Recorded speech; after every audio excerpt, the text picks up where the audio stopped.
방금 보여드렸던 영화는 미국에서 만든, 일본과 미국에서 만든 공포 영화예요. 하나는 주온이라고 하는 영화고 또 하나는 엑소시스트라고 하는 영화입니다. 제가 진짜 무서워했던 영화예요. 주온은 전화를 했는데 이런 소리가 나면 귀신이 있는 거예요. 이 소리가 나오면 이렇게, 그래서 이렇게 막 전화 통화하면 재밌잖아요. 휴중이한테 전화해서 이렇게 하는 거죠, 제가. 그 두 번째 엑소시스트는 어떠냐면 왜 무서웠냐면 저 얼굴이 사실 뭐가 무섭겠어요. 근데 갑자기 이 여자가 계단을 내려오는데 몸을 뒤집어서 이게 디귿자로 우다다다다다 뒤로 내려오는 거예요. 어린 마음에 너무 무서웠어요. 근데 영화를 볼 때 여러분 믿지 않으시겠지만 저에게도 여자친구라는 게 있었습니다. 네. 아까도 어떤 분은 여기까지는 학생 같아요라고 얘기했더니 여기는 아닌 건가 봐요. 근데 여자친구랑 손을 그럴 때가 있었습니다. 손을 잡았습니다. 그러고서 영화를 보고 있었던 거예요. 그런데 걔가 할 때나 얘가 뒤에서 막 내려올 때나 제가 저도 모르게 무슨 행동을 했던 거예요. 그랬더니 여자친구가 묻는 거예요. 오빠 무서워? 그래서 아니야. 오빠 이거 절대 못 봐. 이까이 거 뭐 아무것도 아니지. 그때 여자친구가 뭐라 그랬겠습니까? 오빠 왜 이렇게 손을 꽉 잡어? 라고 그랬어요. 저도 모르게 하고 버티고 있었던 거예요. 그러고 나서 두 번째 한 말은 뭐였냐면 도대체 몇 번을 놀래는 거야? 라고 그랬어요. 저도 모르게 이렇게 계속 했던 겁니다. 여러분 이걸 보면서 좀 어떠셨어요? 저는 공포 영화를 보면 좀 별로 좋아하지 않습니다. 우리 옆 사람 한번 얼굴 한번 볼게요. 한번 이렇게 놀래겠습니다. 라고. 네. 많이 놀랬죠? 화장을 지웠을 때나 결혼하고 처음 봤을 때의 그 얼굴 무섭기도 하죠. 근데 사람들이 공포 영화라고 하는 거를 왜 만들기도 하고 보기도 하냐라고 하는 거예요. 그건 뭐냐 하면 사람들의 마음속에 근본적인 뭐가 있냐면 두려움이라고 하는 게 있는 거예요. 그래서 그 두려움을 그 밖으로 표현해낸 것이 바로 이런 영화라는 거예요. 여러분, 그래서 여러 가지 걱정들이 있죠. 네, 휘중이하고 저하고는 무슨 걱정이 하나 있습니다. 우리는 애인이 생길까? 뭐 걱정을 합니다. 이런 격한 부정은 긍정입니다. 예, 자꾸 여자들이 안 좋아하나 봐요. 그 목사님의 제자. 자, 그렇습니다. 근데 여러 가지로 사람들이 두려워하는 거예요. 난 이거 하면 어떡하지? 이것 때문에 어떡하지? 가스가 폭발하면 어떡하지? 그렇죠? 여러분, 사람들이 살면서 두려움에 쌓이는데 그렇다면 우리 다음 세대라고 하는 학생들에게 있어서의 두려움은 뭘까? 여러분 두려움 뭐 있어요? 난 이게 좀 두렵다. 와, 목사님이요. 슬프네. 자, 우리 한결 선생님은 나 이게 두렵다. 최지은 선생님이요. 네, 알겠습니다. 네, 아내가 제일 두렵다. 우리 동건이는? 나요. 자꾸 그러지. 진짜 두려운 거 없어요? 소영이 우리 내성적인 아이들은 어떻게 하냐면 제가 질문만 하면 이럽니다. 여러분 잘 보세요. 학생들에게는 세 가지, 전 세계적으로 공통적인 게 세 가지가 나왔대요. 하나는 뭐냐면 성적, 학업에 대한 실패에 대한 두려움이에요. 그래가지고 이거에 대한 압박에 대한 스트레스가 굉장히 크답니다. 이 청소년들이 뭐가 안 되냐면 이 공부를 내가 못할 경우 나의 미래는 어떻게 되냐라는 그 불확실성 때문에 그게 두려움으로 다가오는 거예요.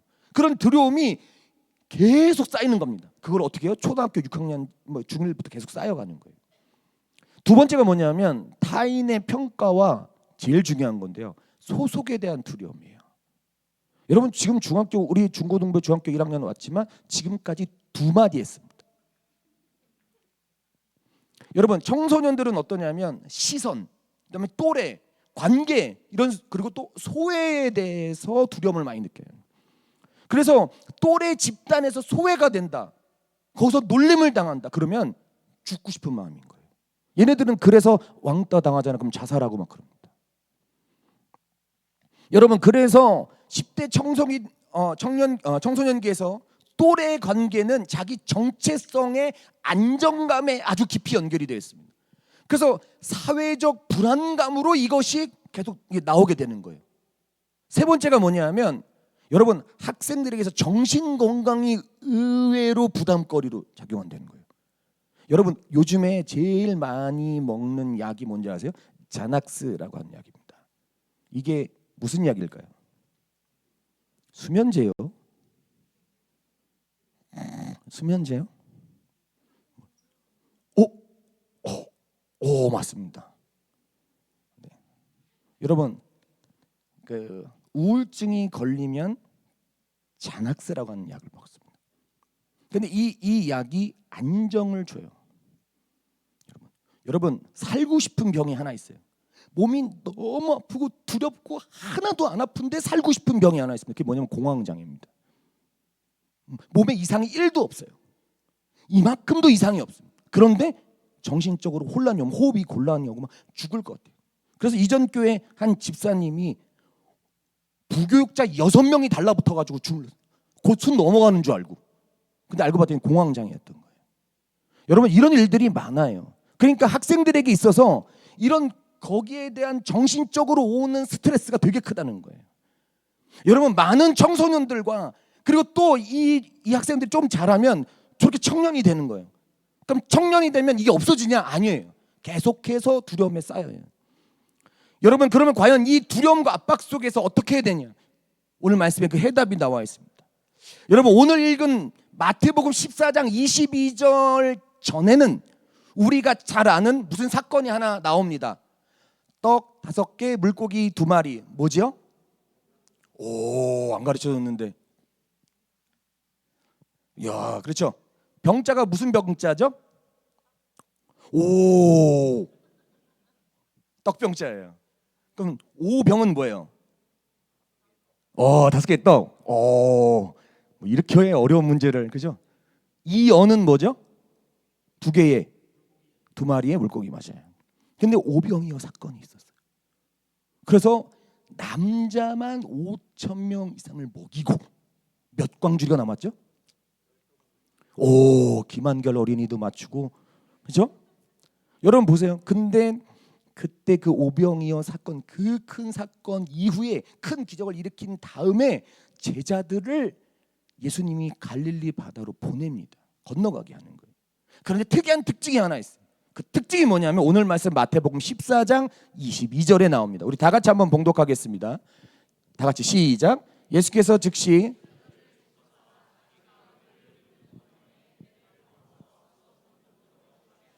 아멘. 여러분, 여기에 보니까 뭐가 재촉하사라고 하는 단어가 있죠. 이 재촉하다라고 하는 단어가 아난카조라고 하는 단어를 써요. 이건 뭐냐면 그냥 권유가 아니고 강하게 밀어서 태웠다는 거예요. 밀어붙였다는 거예요. 그러니까 얘들아 가라, 슐리야 가, 배를 타라, 그 어서 가 지지배야, 이게 아니에요. 안 가 이놈, 아니 안 만들고 이렇게 하는 거야. 너 안 가, 너 해가지고 강하게 막 밀어붙여가지고 타란 말이오, 뭐 해가지고 막 태우는 거예요. 그래서 배에 태웁니다. 그럼 여러분, 제가 질문 하나 하겠습니다. 왜 이렇게 강하게 세게 말해서 배에 태우셨겠는가? 그 해답은 설교 끝날 때 나옵니다. 잘 들으시면 좋겠어요. 현재 상황은 이래요. 이제 떠밀렸잖아요. 배에 온 거예요. 탔어요. 바다 한가운데를 쭉 갑니다. 근데 처음엔 괜찮습니다.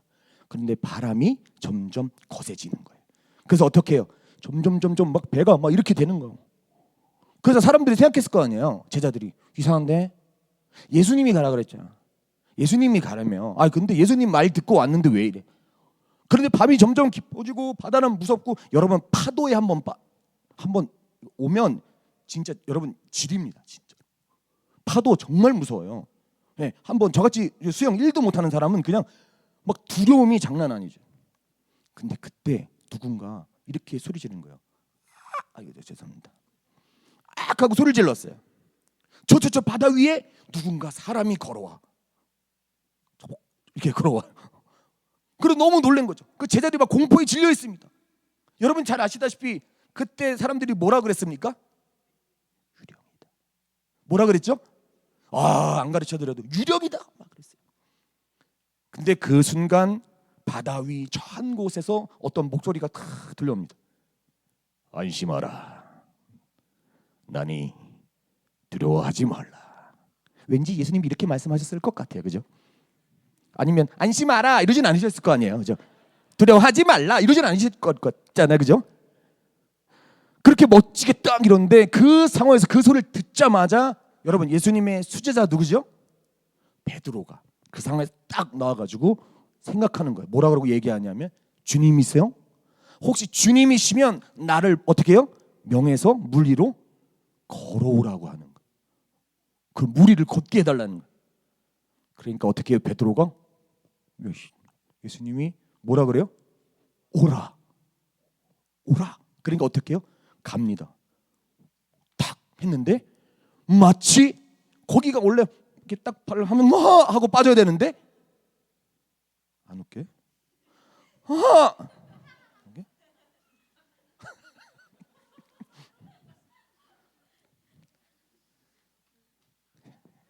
역시 이름 끝엔 진짜가 들어가야 돼요. 네.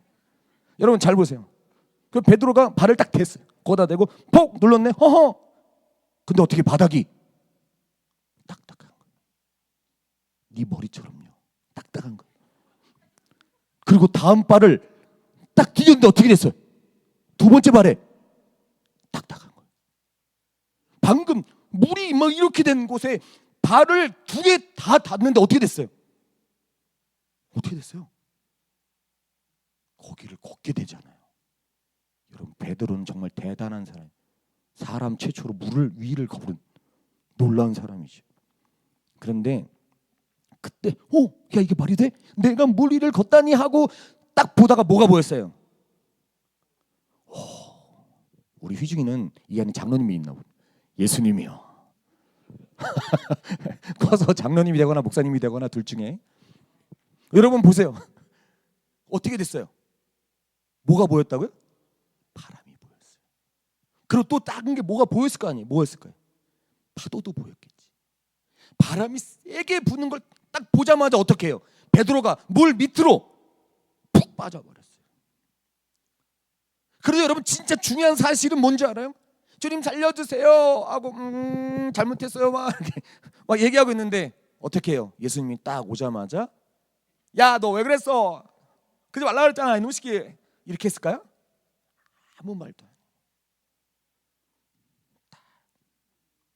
그리고 다 건져냅니다. 예수님은 겁나 멋있는 분입니다. 그렇죠? 다 이렇게. 그러고 나서 얘기하시는 거예요. 믿음이 적은 자요 왜 의심에 있느냐 그러는 거예요. 그런데 그 순간 베드로가 배에 함께 오르자 뭐가 그쳤습니까? 바람이 그치는 거예요. 그때 제자들 함께 있던 모든 사람들이 그 순간 깨닫는데 뭐냐면 폭풍 한가운데서 우리를 붙잡으시는 분이 누군지를 내가 알게 됐다는 거예요. 그러고 나니까 뭐라 그래요? 진실로 주님은 하나님의 누구다? 아들이다라고 얘기하는 거예요. 여러분 이 사건으로 제자들은 중요한 걸 하나를 깨달아요. 그건 뭐예요? 바로 예수님이 누구인지를 깨달아요. 바로 예수님께서 하나님의 아들이심을 깨닫는 거예요. 이게 얼마나 중요한 것인가. 여러분 이제 우리는 설교 초반에 얘기했던 그거에 대한 답을 들을 때 그럼 여러분 예수님은 왜 이렇게 강하게 재촉하면서 배에 태웠을까? 여러분 오늘 말씀은 아니지만 마가복음 6장 52절을 같이 한번 봉독해 보겠습니다. 같이 봉독합니다. 시작. 이는 그들이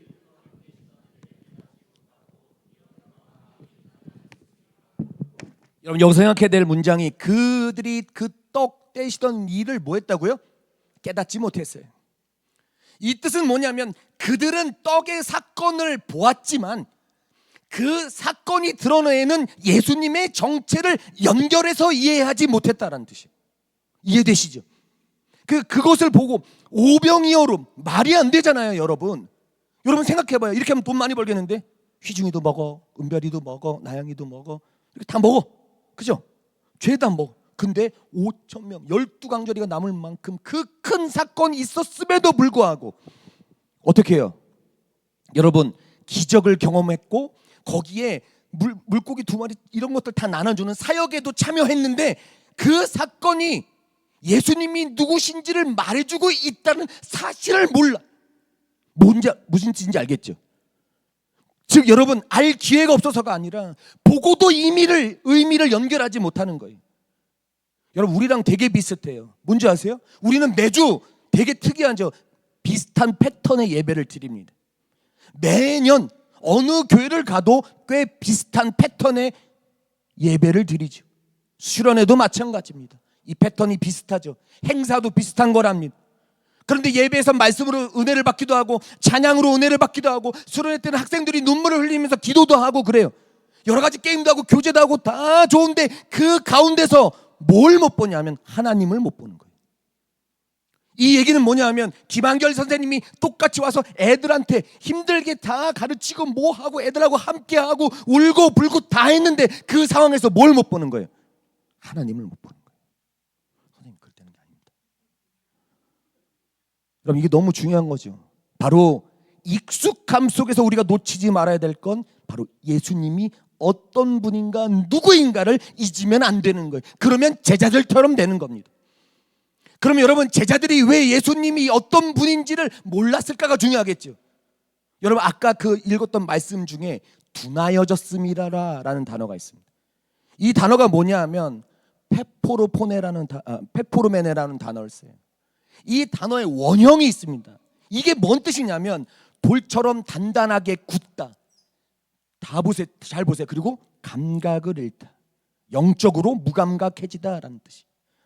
그래서 이 단어의 어근은 뭐냐면 굳은 살, 돌 같은 조직, 감각 없는 피부 뭐 이런 뜻입니다.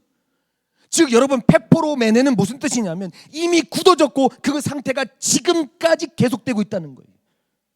여러분, 마가가 얘기하고 싶은 건 뭐예요? 우리가 읽었던 건 마태복음이고 마가복음에서 얘기하고 싶었던 건 익숙함 속에서 굳어진 마음을 얘기하는 거예요.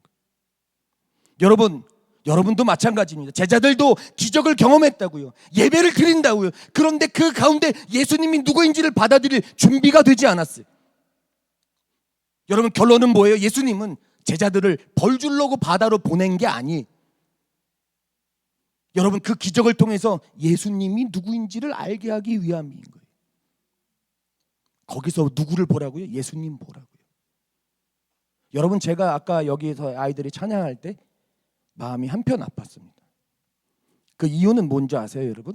제가 저 뒤에 앉아서 애들한테 얘기했습니다. 처음에 준비할 때 니들 하고 싶은 찬양 다 해. 목사님이 담임 목사님과 또 장로님들에게 양해를 구했고 또 장로님들 또 우리 담임 목사님 다 허락해 주셔서 니들 마음껏 니들 하고 싶은 찬양으로 불러. 괜찮아. 그런데 얘네들이 저한테 혼나고 매일 듣는 얘기, 상대방의 배려 없거나 하면 혼나거든요. 혹시 어른들이 또 찬양을 못 부르실까 걱정하는 거예요. 그래서 뒷부분은 자기 하고 싶은 찬양들 하고 앞부분에 성도님들하고 같이 할 수 있는 찬양으로 고른 거예요. 여러분, 얘네들 찬양하다가 이 나이 때 얼마나 나 잘하는 거 보여주고 싶겠어요. 여기서 아까 일렉 막 이런 거 하잖아요. 막 베이스 할 때도 막 이런 거 하잖아요. 막 예? 그 희정이는 막 찬양합시다. 뭐 이러고 막 얼마나 그렇겠어요. 그렇지 않아요? 그런데 얘네들 저한테 혼나는 거예요. 코드 몇 개 넣고 분수 코드 넣고 나이는 넣고 뭐 네가 뭐 엄청 막 때려 넣어. 그래서 네가 예배자로 안 서면 뭐 하려고 그러냐. 얘네들이 혼나는 거예요. 그렇게 할 거면 찬양팀 하지 말라고 그랬어요. 없앤다 그랬어요. 사실 약간 저도 없애면 안 되는데. 그런데 얘네들한테 그렇게 예배자로 먼저 서라 그랬어요. 너희들에게 예수님은 누구냐고 묻는 거예요. 너희들이 만날 예수님은 누구냐고 묻는 거라고요. 그러니까 찬양 한 번을 불러도 제대로 부르라고요. 찬양 연주하는 거에 대한 목적을 분명히 해라. 예수님이 누구인지를 알라는 거예요. 예수님이 나의 아빠 되시면 게임 끝나는 겁니다. 그럼 여러분 어떻게 돼요? 결국 여러분 이 예수님에 대한 인지가 제대로 안 되면 천하의 베드로라고 해도 물에 빠지는 거예요. 여러분 결론이 뭔지 아십니까? 여러분 결국 우리는 하나님의 사랑 안에 거해야 되는 거예요. 요한일서 4장 15절에서 18절까지를 같이 한번 봉독해 보겠습니다. 요한일서 4장 시작.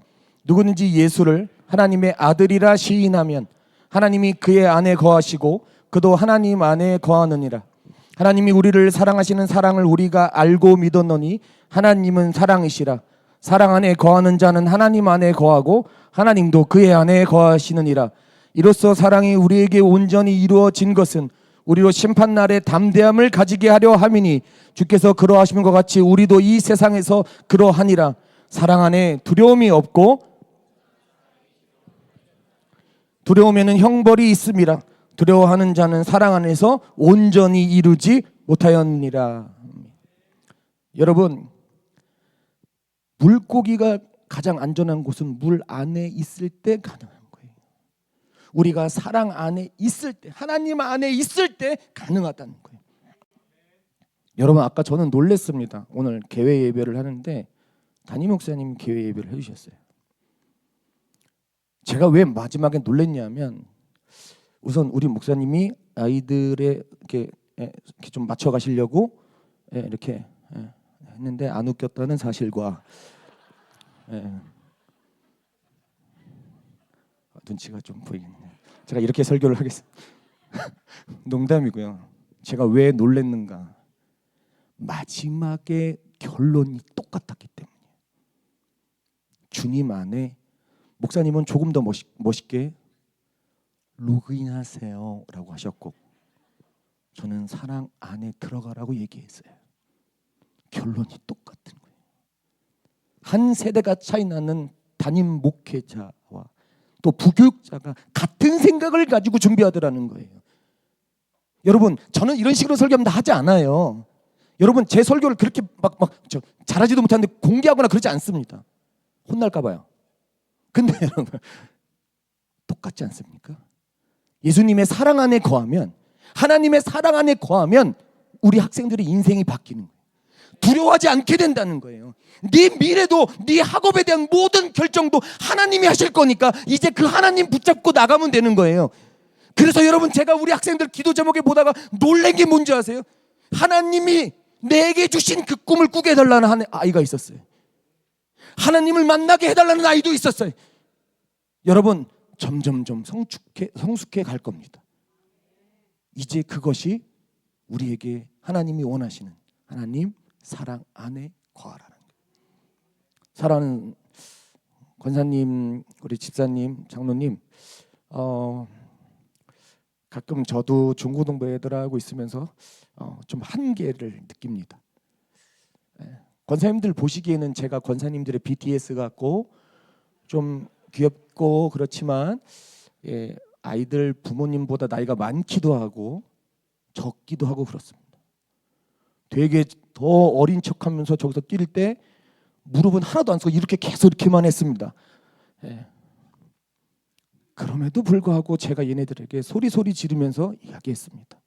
하나님 만나자. 그러면 너희들의 모든 문제가 하나님이 이끄시는 방향, 그 좋은 방향대로 가게 될 것이다 그랬습니다. 여러분 우리 사랑하는 성도님들이 오늘 우리 학생들 많이 좀 기도해 주셨으면 좋겠어요. 힘내라고. 답답한 요즘 세상. 요 얘기만 하고 제가 끝내겠습니다. 저는 김정미 권사님이나 배지원 권사님 나이 또래 저희 누나들 세대하고 더 편해요. 그 이유는 뭐냐면 세대가 급변하지 않았기 때문이에요. 그런데 이 제 밑으로 내려가던 세대는 급변하다 너무 급변하는 거예요. 저는 전화기 없는 세상에도 있었고 삐삐도 있었고 전화기도 있었고 스마트폰도 있었는데 AI도 있고 뭔지를 모르겠어요. 과연 제가 이 아이들의 마음을 움직일 수 있을까? 뭘 할 수 있을까? 두려웠어요.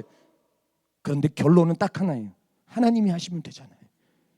그러니까 가는 겁니다. 여러분 우리 함께 기도해 주셨으면 좋겠습니다.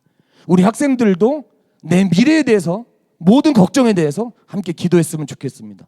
우리 함께 무리를 걷는 자, 여러분 잘 모르시겠지만 우리 중고등부 헌금송이기도 합니다. 오늘 주제와 맞는 찬양이기도 한데요. 우리 이 찬양 함께 찬양하고 우리 함께 기도하겠습니다.